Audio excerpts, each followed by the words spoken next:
আসসালামু আলাইকুম প্রিয় শিক্ষার্থীবৃন্দ, আশা করি তোমরা সকলেই ভালো আছো, সুস্থ আছো।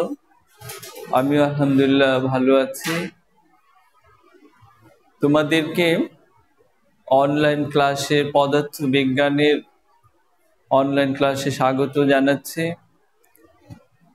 আমরা গত ক্লাসগুলোতে সিলেবাস অনুযায়ী পড়াশোনা করছিলাম এবং গত ক্লাসে আমরা যে অধ্যায়টা পড়েছি সেই অধ্যায়টার বাকি অংশটা আজকে আলোচনা করতে চেষ্টা করব।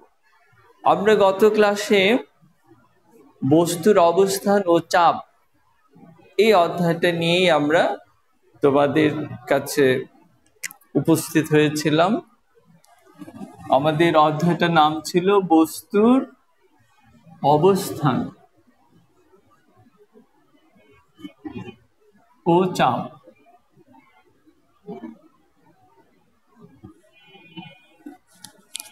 তাহলে আমাদের অধ্যায়টার নাম বস্তুর অবস্থান ও চাপ। এই বিষয়ে আমরা গত ক্লাসে আলোচনা করেছিলাম, বাকি অংশটুকু আজকে আমরা আলোচনা করার চেষ্টা করব। আজকে আমরা প্যাসকেলের সূত্র নিয়ে আলোচনা করব। প্যাসকেলের সূত্র।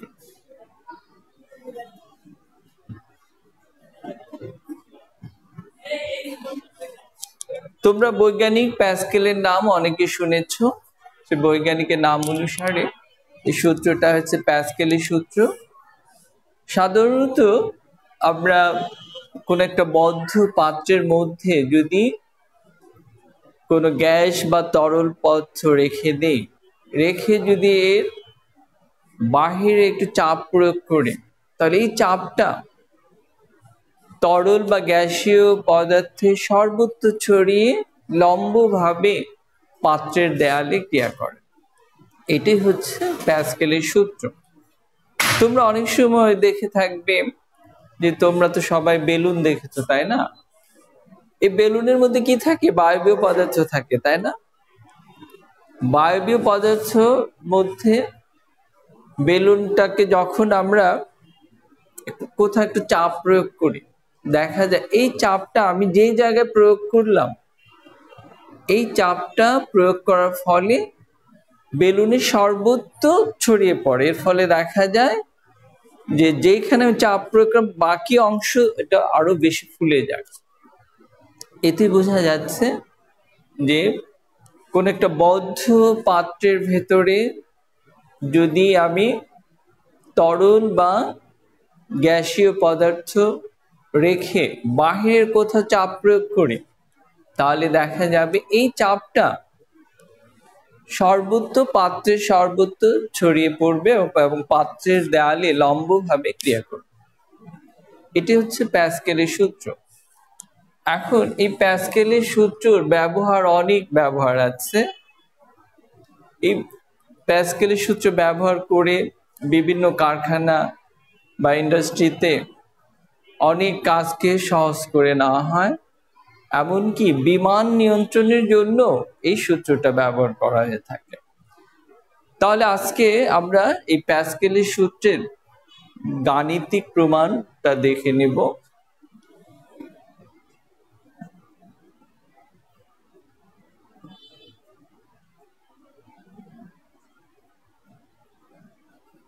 গাণিতিকভাবে আমরা এখন এই প্যাসকেলের সূত্রটা ব্যাখ্যা করব।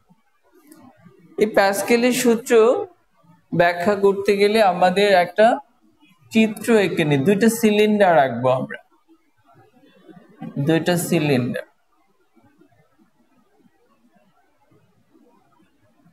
এটা একটা সিলিন্ডার, আর একটা হচ্ছে এমন, দুইটা সিলিন্ডার। এই সিলিন্ডারের মাঝখানে একটা নল দিয়ে এটাকে সংযোগ করে দেব। দুইটা সিলিন্ডার রাখলাম, একটা একটু প্রশস্ত কম, অন্যটা একটু প্রশস্ত বেশি। তার মানে এটার প্রস্থচ্ছেদের ক্ষেত্রফল ধরে নিলাম A1, আর এটার প্রস্থচ্ছেদের ক্ষেত্রফল ধরে নিলাম A2। আচ্ছা, তাহলে এখন এর ভেতরে আমি কি করব, পানি দিয়ে দেব, তরল পদার্থ। গ্যাসীয় পদার্থ দিলেও একই অবস্থা হবে। আমি এটার ভেতরটা পানি দিয়ে পূর্ণ করে দেব।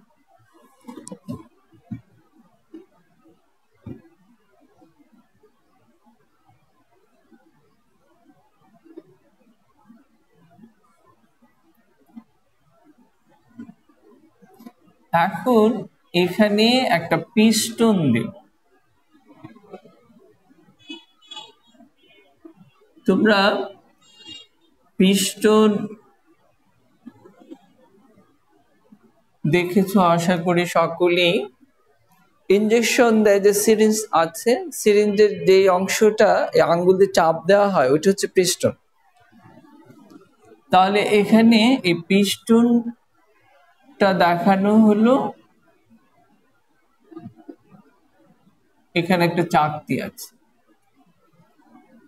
এখানে আরো একটা পিস্টন।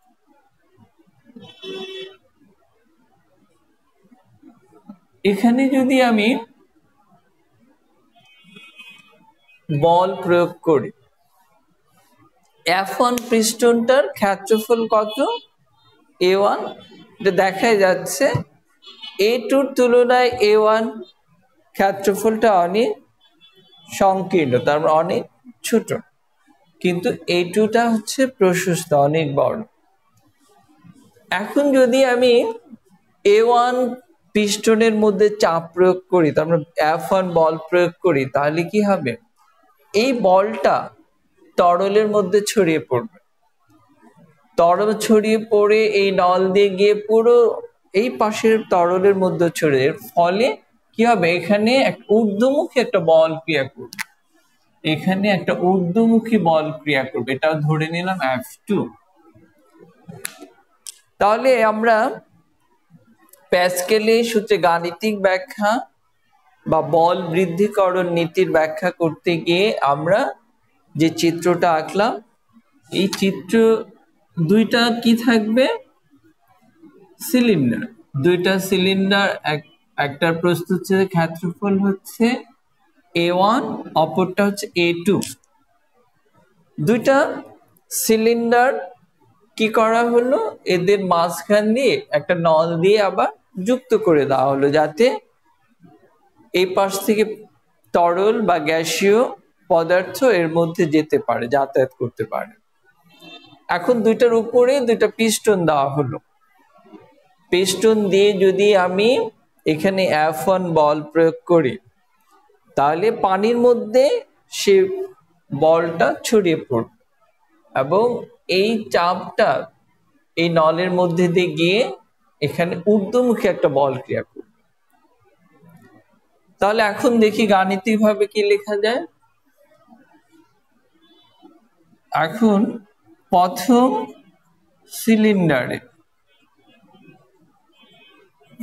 সিলিন্ডারে যে চাপটা প্রয়োগ করবে, সেই চাপটা কতটুকু হবে, আমরা চাপের রাশিমালায় কি পড়েছিলাম, চাপ P সমান ছিল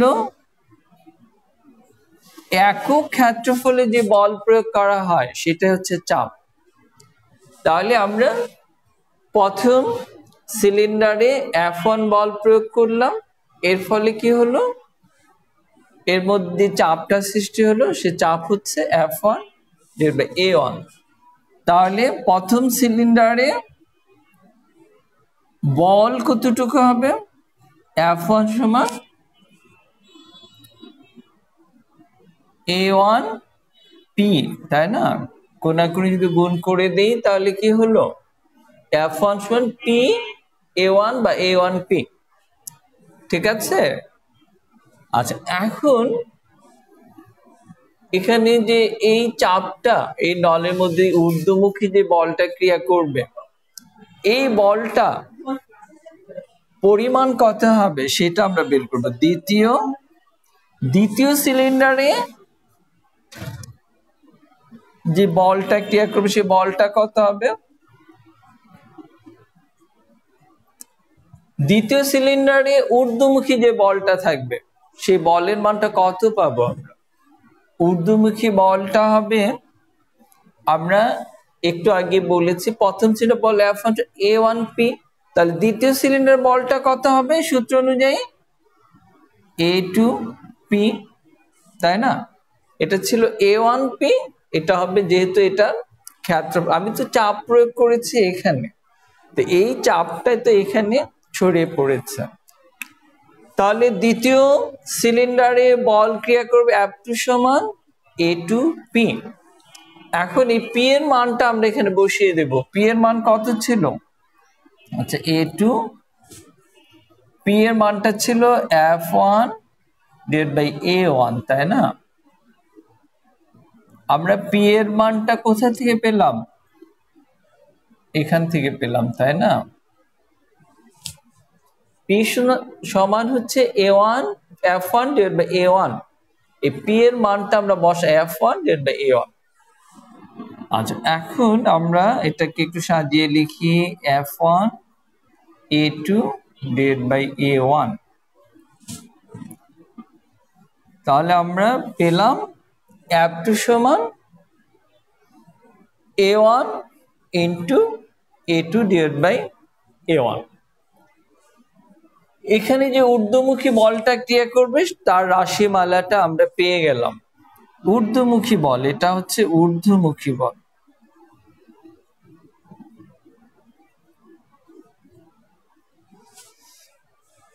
তাহলে ঊর্ধ্বমুখী বল F2 সমান F1 A2 divide by A1। তাহলে দেখো এখান থেকে আমরা কি বুঝতে পারছি, আমরা F1 বল প্রয়োগ করেছিলাম এখানে, এই মানটা তো থাকলো, কিন্তু এই মানটার সাথে আমাদের গুণ হবে এই মানটুকু A2 ডিভাইড বাই A1।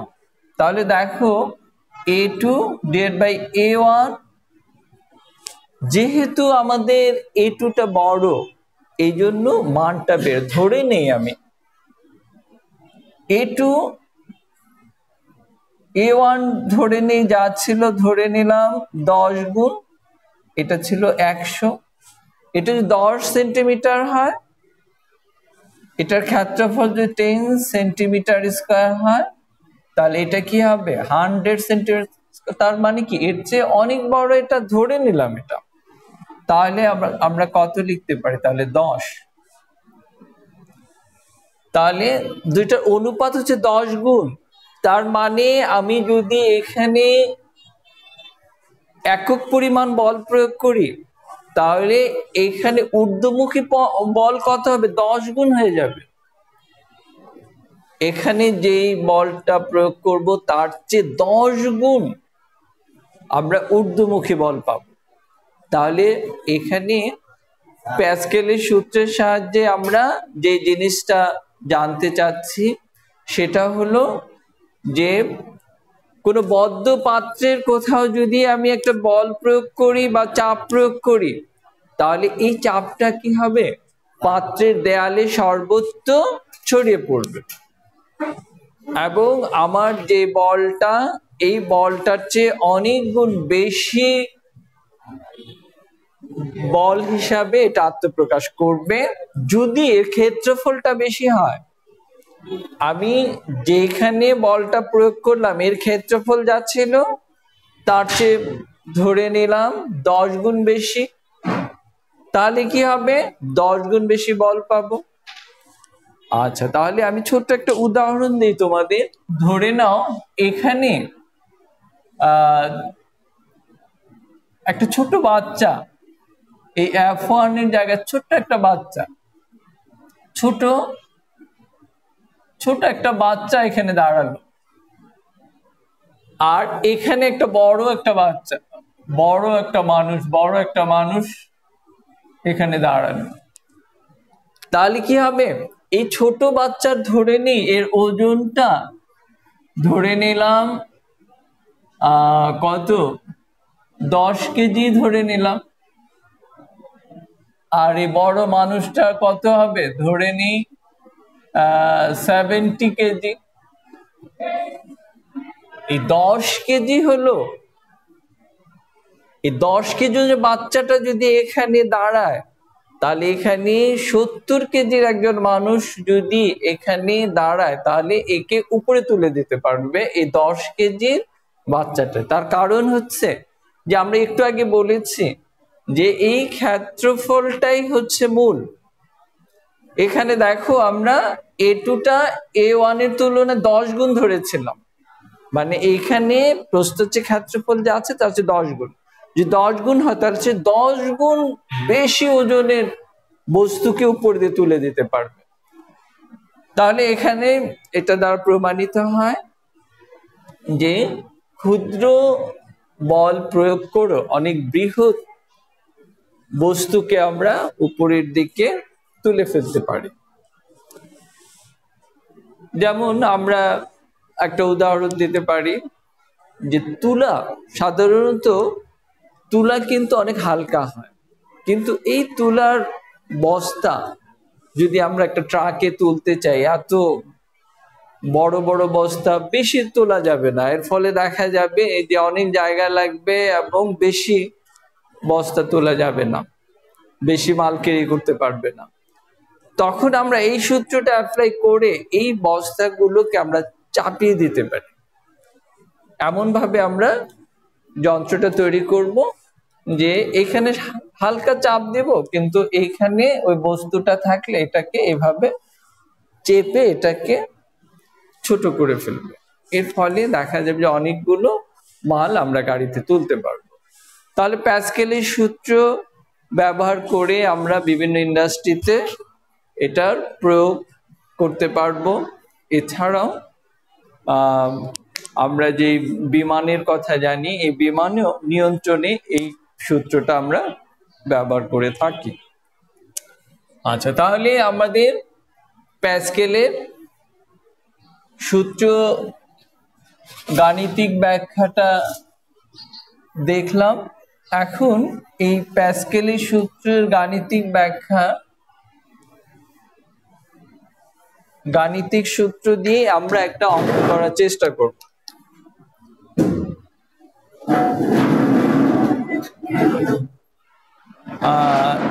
এখানে কিছু মান দিয়ে দেব। যদি F1 সমান 120 নিউটন হয় এবং A1 4 সেন্টিমিটার স্কয়ার ও A2 100 সেন্টিমিটার স্কয়ার হয়, তবে F2 কত হবে? তাহলে এই অঙ্কটা যদি আমরা করতে চাই, দেখো এখানে এই F1 বলটার মান আমরা এখানে বলে দিয়েছি, 120 নিউটন বল আমরা প্রয়োগ করছি। এর ফলে F2 কি পরিমাণ বল পাবো এবং এদের প্রস্থচ্ছেদের ক্ষেত্রফলে দেওয়া আছে। তাহলে একটু আগে আমরা যে সূত্রটা লিখেছি সেই সূত্রটি তোমরা করে ফেলবো। আমি সূত্রটা লিখিয়ে দেই, তোমরা ক্যালকুলেটরে মানটা বসিয়ে ফেলবা। তাহলে তোমরা অঙ্ক করার সময় সবসময় লিখে নিবা। আমরা জানি F2 সমান কি লিখেছিলাম? A1 A2 A1, তাই না? এই সূত্রটা ছিল না? F2 সমান F1 A2 divide by A1। তাহলে মানগুলো বসিয়ে ক্যালকুলেশন করে দাও, দেখবা অনেক বৃহৎ একটা ঊর্ধ্বমুখী বল পাবো আমরা। তাহলে F1 কত বলেছি? 120, A2 পেয়েছি আমরা 100, A1 পেয়েছি 4। তাহলে এটাকে আমরা ক্যালকুলেটর দিয়ে ক্যালকুলেশন করে এই F2 মানটা বের করে নেব। তাহলে আমরা দেখছি যে আমরা ক্ষুদ্র একটা বল প্রয়োগ করলেও বৃহৎ একটা বল আমরা পেয়ে যাব। তাহলে প্যাসকেলের সূত্র আশা করি সবাই বুঝতে পেরেছো। এই সূত্র আশা করি আর কোনো সমস্যা থাকবে না। তোমাদের পরীক্ষায় এমন চিত্র দিয়ে অনেক সৃজনশীল আসে, তোমরা খেয়াল করবে। আর প্যাসকেলের সূত্রটাও পরীক্ষা অনেক সময় আসে জ্ঞানমূলক হিসাবে। এই জন্য তোমরা এই সূত্রটা ভালো করে মনে রাখবে, আমাদের গাণিতিক সমস্যার জন্য কাজে লাগবে। আচ্ছা, এখন আমরা চলে আসি বস্তু এটা গতদিন পড়ানোর কথা ছিল কিন্তু সময়ের জন্য পড়ানো হয়নি। বস্তু ভাসনের ও নিমজ্জনের শর্ত, নিমজ্জনের শর্ত। একটা বস্তু কখন ভাসবে, কখন পানিতে ডুবে যাবে, এটা কিছু শর্ত আছে, 3টা শর্ত। W1, W2, W1। দেখো এখানে বস্তু, এটাকে আমরা বস্তুর ওজন বলবো, এখানে বস্তুর ওজন, আর এটা হচ্ছে অপসারিত পানির।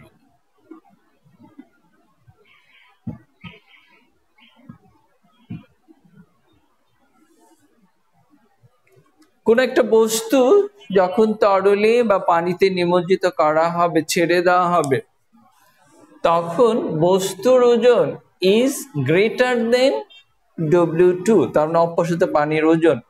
বস্তুর ওজনটা যখন বেশি হয়ে যাবে অপসারিত পানির ওজনের চেয়ে, তখন কি হবে, বস্তুটা ডুবে যাবে। তাহলে এই শর্তে কি হবে, বস্তুটা ডুবে যাবে, তাই তো? বস্তু কি হবে, ডুবে যাবে কখন, যখন বস্তুটার ওজন অপসারিত পানির ওজনের চেয়ে বেশি হয়ে যাবে। অপরদিকে উল্টো ভাবে বস্তুর ওজন W1 লেস দেন W2, তার মানে কি বস্তুর ওজনটা অপসারিত পানির ওজনের চেয়ে কম হবে, তার মানে কি একটু হালকা হবে। পানি যতটুকু অপসারিত করতে হবে, যেমন জাহাজ, তোমরা তো দেখেছো লৌহ নির্মিত জাহাজ, বড় বড় জাহাজ পানিতে ভেসে থাকে, এটা কারণই হচ্ছে এই যে অপসারিত পানির ওজনটা বেশি থাকে। তাহলে বস্তুর ওজনের চেয়ে অপসারিত পানির ওজন যদি, তখন কি হবে, ভেসে থাকবে।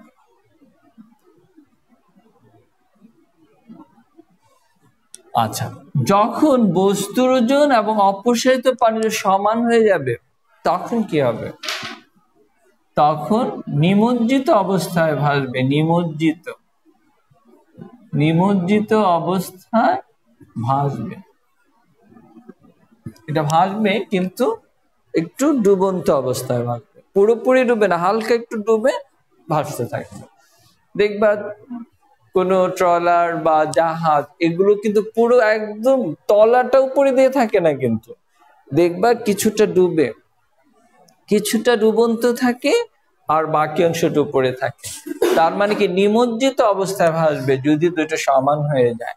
তাহলে এটাই হচ্ছে ভাসন ও নিমজ্জনের শর্ত। কোন একটা বস্তু পানিতে ভাসবে না ডুববে, এটার এই 3টা শর্ত মনে রাখলেই তোমরা যে কোনো প্রশ্ন উত্তর দিতে পারবে, যে বস্তুর ওজনটা অপসারিত পানির ওজনের চেয়ে বেশি না কম। যদি বস্তুর ওজনটা বেশি হয়ে যায় ডুবে যাবে, বস্তুর ওজন যদি অপসারিত পানির ওজন চেয়ে কম থাকে তাহলে ভেসে থাকবে, অন্যথায় যদি দুইটা সমান হয় তাহলে নিমজ্জিত অবস্থায় ভাসবে। তাহলে এই জিনিসটা তোমরা ভালো করে খেয়াল রাখবে। এখন চলে আসো এই চাপ, আমরা তো বস্তুর অবস্থান ও চাপ নিয়ে আলোচনা করছি। এই বায়ুমণ্ডলের একটা চাপ আছে, সেই বায়ুমণ্ডলের চাপ নিয়ে কিছু আলোচনা করব।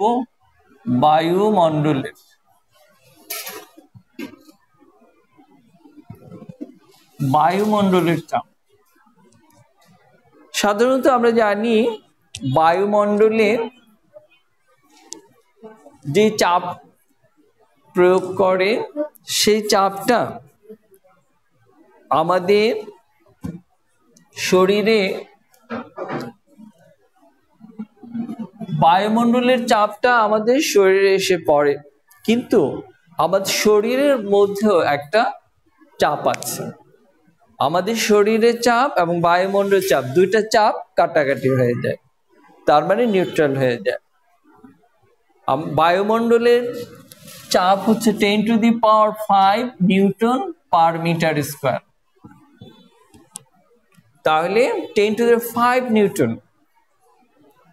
তাহলে এই যে 10⁵ নিউটন বল প্রয়োগ করছে আমাদের শরীরে, আমরা চুপসে যাওয়ার কথা, চ্যাপ্টা হয়ে যাওয়ার কথা, কিন্তু তা হচ্ছে না কেন? আমাদের দেহের মধ্যেও একটা চাপ আছে, যে চাপের দরুন আমরা চুপসে যাচ্ছি না বা আমাদের কোনো ক্ষতি হচ্ছে না। আমাদের চাপ এবং বায়ুমণ্ডল চাপ, দুইটা চাপ নিউট্রাল হয়ে যায়। তোমরা জানো, যখন নভোচারী মহাকাশে যায় তখন দেখবা তারা কিন্তু একটা ড্রেস পরে যায়। তার কারণ কি? মহাশূন্যে কোনো বায়ুমণ্ডল নেই, সুতরাং ওখানে চাপও নেই, কিন্তু আমার দেহের ভিতরে তো চাপ আছে। আমার দেহের যে চাপ আছে, এই চাপটার জন্য আমিও তো ব্রাস্ট হয়ে যেতে পারি বাহির থেকে যদি চাপ দিয়ে এটাকে নিউট্রাল করা না হয়। এই জন্য নভোচারীকে একটা ড্রেস পরিয়ে দেওয়া হয়, সেই ড্রেসটার নাম স্পেস স্যুট। এই স্পেস স্যুট পরে তারা মহাকাশে যায়। যদি এটা না পড়তো তাহলে তাদের জন্য শারীরিকভাবে অনেক সমস্যা পড়তে হতো। তাহলে আমরা এই বায়ুমণ্ডলের চাপটা অনুভব করি না কেন? এটার কারণই হচ্ছে আমার দেহের ভেতরেও একটা চাপ সৃষ্টি হয়, যেই চাপের দরুন বায়ুমণ্ডলের চাপটা আমরা অনুভব করি না। এছাড়াও অনেক সময় দেখা যায় যে আবহাওয়ার খবরে বলে যে কোথাও নিম্নচাপের সৃষ্টি হয়েছে, ঝড় হতে পারে। এর কারণ হলো যে বায়ুমণ্ডলে কোথাও যদি চাপ কম হয়ে যায়, তখন ওই জায়গায় ওই চাপটাকে সমতা আনার জন্য অন্য অন্য জায়গার থেকে বায়ুমণ্ডল গুলো ওদিকে ধাবিত হতে থাকে। এর ফলে দেখা যায় বায়ুমণ্ডলে একটা ঘূর্ণিবার্তা সৃষ্টি হয়। এর ফলে কোথাও ঘূর্ণিঝড়ের সৃষ্টি হয়। এজন্য নিম্নচাপ হলে সেখানে কি হয়, অন্য অন্য সব দিক থেকে বায়ুমণ্ডল ওদিকে যেতে থাকে, এর ফলে একটা ঘূর্ণিঝড়ের সৃষ্টি হয়। তাহলে আমরা বায়ুমণ্ডলের চাপটা জেনে আমরা আবহাওয়ার পূর্বাভাসও দিতে পারি, যে এখন বায়ুমণ্ডলের চাপটা কেমন আছে, এটা দেখে ঝড় হবে কিনা, বৃষ্টি হবে কিনা, এগুলোর পূর্বাভাসও দিতে পারে। এই বায়ুমণ্ডলের চাপ মাপার জন্য একটা যন্ত্র আছে, সেই যন্ত্রটার নাম ব্যারোমিটার। এই ব্যারোমিটার দিয়েও আমরা বায়ুমণ্ডলের চাপ মাপতে পারি। তাহলে বায়ুমণ্ডলের চাপ মেপে আমরা আবহাওয়ার পূর্বাভাস দিতে পারব। আচ্ছা, এখন আমরা স্থিতিস্থাপকতা নিয়ে কিছুটা আলোচনা করব। স্থিতিস্থাপকতা তোমাদের এই অধ্যায়ে মোটামুটি যা ছিল সবগুলো বিষয় নিয়ে আলোচনা করছি, তার মধ্যে শেষ পর্যায়ে যা আছে সেটা হচ্ছে স্থিতিস্থাপকতা নিয়ে কিছু আলোচনা আছে। এটা আমরা এখন বলার চেষ্টা করব। স্থিতিস্থাপকতা তার মানে এটাকে যদি আমরা ইংরেজিতে বলি তাহলে তোমাদের বুঝতে সুবিধা হবে। ইলাস্টিসিটি, তোমরা ইলাস্টিক সবাই দেখেছো না? অনেক ইলাস্টিকের প্যান্টও পরে, তাই না? তাহলে ইলাস্টিক বস্তুর যে ধর্মটা সেটাই ইলাস্টিসিটি বা স্থিতিস্থাপক। যেমন কোন ইলাস্টিককে যদি আমি এভাবে টান দিই তাহলে কি হবে? এটা লম্বা হয়ে যাবে, তাই না? আবার ছেড়ে দিলে আবার পুরোস্তে ফিরে আসবে। তাহলে এই যে ধর্মটা, বল প্রয়োগ করে কোন একটা বস্তু দৈর্ঘ্য বৃদ্ধি করা, আবার বল ছেড়ে দিলে আবার পুরোস্তে ফিরে আসা, এটাই হচ্ছে স্থিতিস্থাপকতা বা ইলাস্টিসিটি।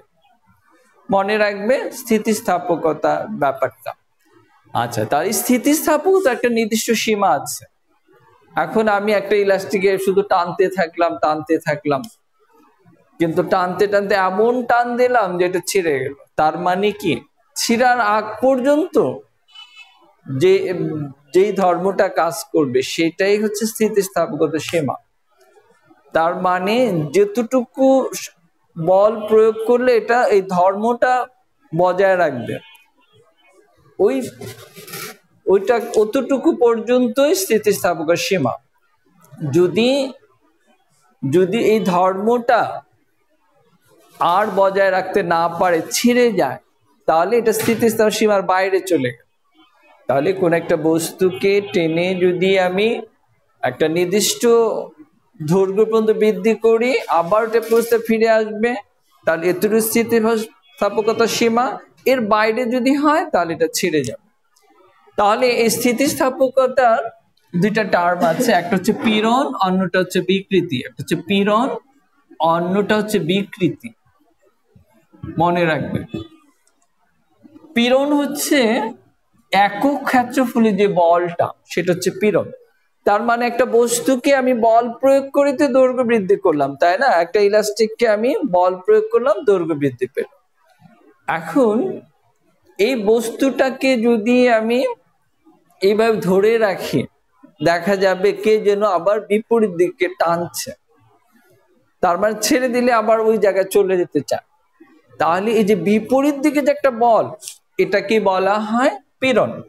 পীড়নটা কি? কোন একটা বস্তুকে বল প্রয়োগ করে দৈর্ঘ্য বৃদ্ধি করলে বিপরীত দিকে যে বলটা প্রয়োগ করে, সেটাকে বলা হয় পীড়ন।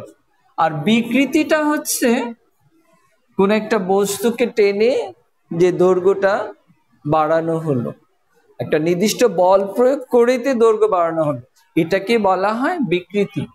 তাহলে ধরে নিলাম এটার দৈর্ঘ্য ছিল L, এটা দৈর্ঘ্য বৃদ্ধি হলো স্মল l। তাহলে গাণিতিকভাবে এভাবে আমরা বলতে পারি বিকৃতিটা হচ্ছে কোন একটা বস্তুতে নির্দিষ্ট পরিমাণ বল প্রয়োগ করে এটা দৈর্ঘ্য যে পরিমাণ বৃদ্ধি করা হলো, এটি হচ্ছে বিকৃতি। এখন পীড়ন এবং বিকৃতি নিয়ে বৈজ্ঞানিক হুক একটা সূত্র দিয়েছেন, তার নাম হচ্ছে হুকের সূত্র। এই সূত্রটা তোমরা জেনে রাখো।